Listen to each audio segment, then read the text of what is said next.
Meenakshi YouTube channel చూస్తున్న వారందరికీ ధన్యవాదములు. నమస్తే. చాలా వీడియోలు చేసి పెడుతూ ఉన్నాను. మరి నచ్చినట్లయితే లైక్ చేయండి, షేర్ చేయండి, సబ్స్క్రైబ్ చేయండి. ముందుగా అక్షయ తృతీయ శుభాకాంక్షలు. అందరూ ప్రతి ఒక్కరూ ఈరోజు మీకు తోచినంత మంచి పని చేసి అక్షయం చేసుకోండి మీ జీవితం.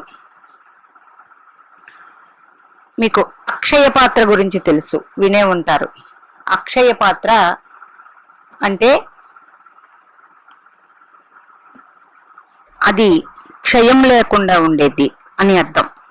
అట్లాగే మరి అందరూ ఈరోజు బంగారం కొనాలండి, కొనలేం కదా.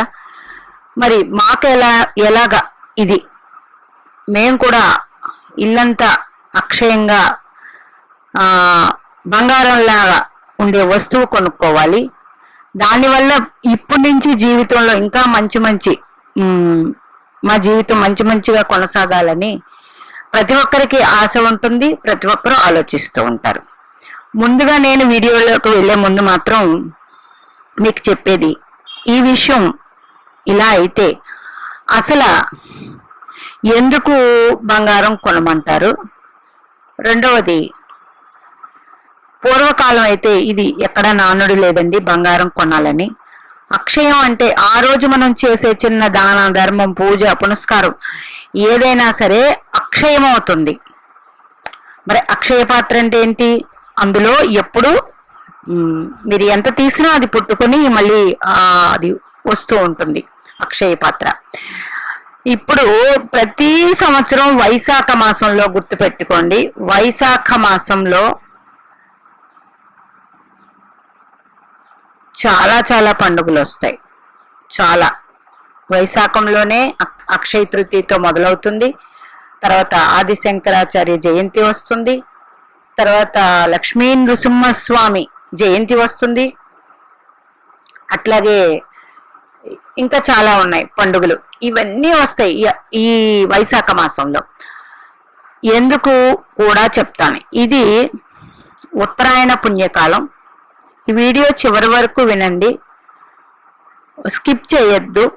ఎందుకు అంటే వ్యూస్ కోసం కాదు. స్కిప్ చేస్తే నేను ఎప్పుడు మధ్యలో ఏది చెప్తానన్నది నాకే తెలీదు. అలాగా ఫ్లోలో చెప్పుకుంటూ వెళ్తాను. ఉత్తరాయణ పుణ్యకాలం ఇది. ఉత్తరాయణ పుణ్యకాలంలో ఇది దేవతల కాలం అంటారు. ఉత్తరాయణం అంతా దేవతల కాలమే ఇది. అందుకని ఈ ఉత్తరాయణ పుణ్యకాలంలో ఉగాది తర్వాత వచ్చే నెల ఇది, వైశాఖ మాసం. ఇందులోనే చాలా మంచి వారందరూ జన్మించిన వారు ఉన్నారు. నెక్స్ట్, ఈ వైశాఖ మాసంలోనే రవి ఉచ్చు పొందుతారు. అంటే చైత్ర మాసంలోనే ఉచ్చు పొందుతారు. అది కంటిన్యూటీగా ఆయన డిగ్రీలు కూడా ఇప్పుడు పెరుగుతాయి. చైత్రంలో అంటే ప్రతి ఏప్రిల్ 14, 15 తారీఖుల్లో రవి మేషంలోకి వెళతారు. ఉచ్చు పొందే మాసం ఇది. అంటే 5 రోజులు, అంటే మంచి డిగ్రీస్ వైజ్ గా రవి ముందుకు వెళ్తున్నట్లు లెక్క. నెక్స్ట్, చంద్రుడు కూడా ఈ అక్షయ తృతీయ రోజు వృషభ రాశిలో ఉంటారు. చంద్రుడు చూడండి, ఇప్పుడు మీరు పంచాంగం తీసి చూస్తే తెలుస్తుంది. రవి మేషంలో ఉన్నారు, చంద్రుడు ఉచ్చు పొంది పక్క రాశులైన వృషభంలో ఉచ్చు పొంది ఉన్నారు. అక్కడే శుక్రగ్రహం కూడా ఉన్నారు, స్వరాశి. శుక్రచంద్రుల కలయిక. కాలపురుషుని కుండల చక్రంలో శుక్రుడు ధనాధిపతి, స్వరాశి.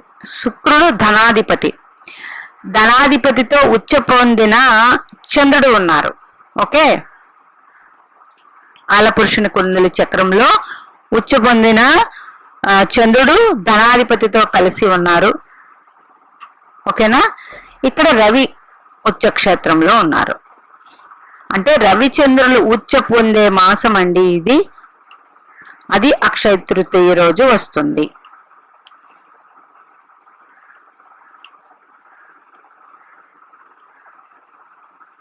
మరి గ్రహాలకు రాజు రవి అయితే గ్రహాలకు రాణి చంద్రుడు అండి. వీళ్ళిద్దరూ ఒకేసారి అక్షయ తృతీయ రోజు ఉచ్చు పొందుతారు. దీనివల్ల మనకి ఒక పూజ, పుణ్యము, దానము అట్లాగే మీరు ఏ మంచి పని చేసినా ఇది అక్షయం అవుతుంది. ఇప్పుడు గురుడు 4వ ఇంట్లో ఉన్నారు, 3వ ఇంట్లో ఉన్నారు కాలపురుషుని చక్రంలో. ఆయన ఉన్న నక్షత్రం కూడా తన సొంత నక్షత్రంలో పునర్వసులో ఉన్నారు. అంటే గురుడికి కూడా బలం ఉంది. ఓకేనా. రాహు శతవిషంలో ఉన్నారు, కేతు మఖలో ఉన్నారు, శని భగవాన్ ఉత్తరాభాద్రలో ఉన్నారండి. అంటే శని భగవాన్ ఉత్తరాభాద్ర స్వనక్షత్రం, గురుడు స్వనక్షత్రం, కేతు స్వనక్షత్రం, రాహు స్వనక్షత్రం, ఇన్ని గ్రహాలు స్వనక్షత్రంలో ఉన్నాయి. ఓకేనా. చంద్రుడు కూడా కృత్తికా నక్షత్రంలో వచ్చి పొందుతారు, రవి నక్షత్రంలో చంద్రుడు వచ్చి పొందుతారు. ఓకేనా. ఇన్ని గ్రహాలు, ఇన్ని సమ్మేళనం ఉంటుంది ఈ అక్షయ తృతీయ రోజు. నెక్స్ట్ వైశాఖ మాసం. ఇకపోతే ఏమి వస్తువు కొనాలి? మేము బంగారం కొనలేము. బంగారంతో సమానమైనది ఏంటో ఒకసారి ఆలోచించండి. ఆలోచిస్తే మీకు అతి సులువుగా అర్థమవుతుంది. బంగారపు రంగు ఉన్న వస్తువు ఏంటి? అందరూ ప్రతినిత్యం ఇంట్లో వాడే వస్తువు, ప్రతి సుమంగళికి కావలసిన వస్తువు అది. అట్లాగే ప్రతి పనికి ఆ వస్తువు లేకుండా ఏ పని జరగదు.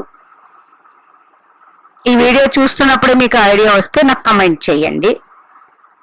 ఈ వీడియో చూస్తూ ఉండగానే ఏంటి ఆ వస్తువు అన్నది కమెంట్ చేయండి. ఇంకా అది పసుపు అండి. పసుపు, అందులో పసుపు కొమ్ము. పసుపు అన్నిటికీ రాస్తారు. పసుపు కొమ్ము ఏం చేస్తారు? ఒక పూజ చేయాలన్నా, ఏం చేయాలన్నా పసుపు కొమ్మని మనకి కడతారు దారంతో పెట్టి. తెలుసు కదా మీకు. అంటే ఒక కలశాభిషేకం చేస్తారు, పసుపు కొమ్మను కడతారు. అంటే అంత పవిత్రమైనది ఈ పసుపు కొమ్ము. ప్రతి ఒక్కరు రేపు పూజ చేసుకున్న తర్వాత 11 గంటల లోపు, వీలైతే తర్వాత అయినా కొనుక్కొచ్చండి. సౌభాగ్య యోగం ఉంది. సౌభాగ్య యోగం. పసుపు కొమ్ముల్ని మీకు తోచినంత కొనుక్కొని ఇంట్లో తెచ్చి ధనం దాచుకునే స్థానంలో ఉంచండి. అదే మీరు బంగారం కొన్నట్టు. ఓకేనా. నెక్స్ట్, ప్రతి ఒక్కరూ రవి మేషరాశిలో ఉన్నారు కాబట్టి సూర్య ఆరాధన చేయండి. చంద్రుడు వృషభ రాశిలో ఉన్నారు కాబట్టి చంద్ర ఆరాధన కూడా చేయండి. అట్లాగే పార్వతీ పరమేశ్వరుల్ని పూజించండి. రేపు ఎలాగా సోమవారంతోనే వచ్చింది, కానీ ప్రతి అక్షయ తృతీయ రోజు పార్వతీ పరమేశ్వరుల్ని పూజించి, అంటే శివ పార్వతులు, మీరు అభిషేకం చేస్తారో, అష్టోత్తరం చేసుకుంటారో, ఆలయానికే వెళతారో అది మీ ఇష్టం. పూజించి ప్రతి ఒక్కరూ దధ్యోజనం అంటే పెరుగు అన్నం పోపు పెట్టి నైవేద్యం పెట్టాలి. పెట్టి మీకు తోచినంత మందికి ప్రసాదం పంచండి. ఎందుకండి ఇది అని. ఇట్లా చేస్తే కుటుంబంలో ఉన్న వారంతా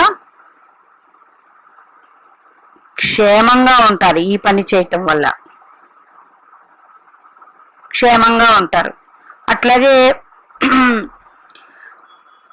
ప్రతి మాసానికి ఒకటి విశేషం ఉంటుంది కాబట్టి ఈ మాసంలో అందరూ చెప్తుంటారు, చిన్నప్పుడు కూడా అందరూ చేసిందే, మంచినీళ్ళు ఉదక దానం.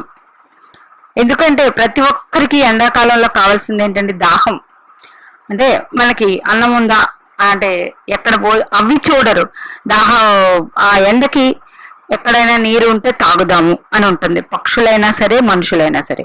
ఉదక దానం చేయడం వల్ల పితృదేవతల యొక్క అనుగ్రహం కలుగుతుందండి. ఉదక దానం వల్ల ఉదక దానం చేయండి. అంటే మంచినీళ్ళు అది మీరు మామూలుగా రోడ్డు మీద వెళ్ళే వారికైనా కొన్ని ఇవ్వచ్చు, అక్కడ రోడ్డు మీద ఏదో పనులు చేస్తూ ఉంటారు వాళ్ళకైనా పట్టుకెళ్ళి ఇవ్వచ్చు. అట్లాగా ఉదక దానం చేయడం, పసుపు కొమ్ము తెచ్చుకోవడం, ఈ రెండు చేయండి. బంగారం లాంటి వస్తువు కొనండి, ఇల్లంతా అక్షయం అవుతుంది. ఇది ఈ సంవత్సరం చేసి చూడండి. తెలిసిన వారైతే చాలా సంవత్సరాల నుంచి, చిన్నప్పటి నుంచి పెద్దలు ఇది అందరూ చేస్తూ ఉంటారు. తెలియని వారైతే బంగారం కాదండి, పసుపు కొమ్ము కొని తెచ్చి ఇంట్లో పెట్టుకోండి. అద్భుతమైన ఫలితాలు చూడండి. అందరికీ ఈ వీడియో ఉపయోగపడుతుందని ఆశిస్తూ మరొకసారి అక్షయ తృతీయ శుభాకాంక్షలు. అట్లాగే పార్వతీ పరమేశ్వరులు పూజ, లక్ష్మీనారాయణల పూజ కూడా చేయండి.